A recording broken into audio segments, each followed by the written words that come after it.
Pasukan Rusia mengerahkan drone granat hingga menembak Chito di Kasovyar.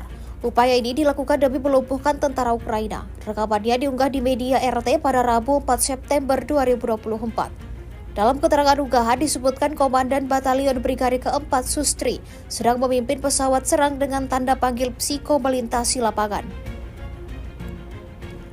Tugasnya adalah menduduki titik tentara Ukraina di selatan Kasovyar. Bagi tentara Ukraina yang enggan menyerah, diberondong serangan penembak Chito Rusia. Selain itu, burung alias drone Ukraina juga bekerja di sepanjang waktu mencoba melawan drone-drone Rusia.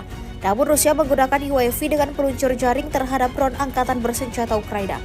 Kemudian granat pada posisi tentara Ukraina.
Download Tribun X sekarang, menghadirkan lokal menjadi Indonesia.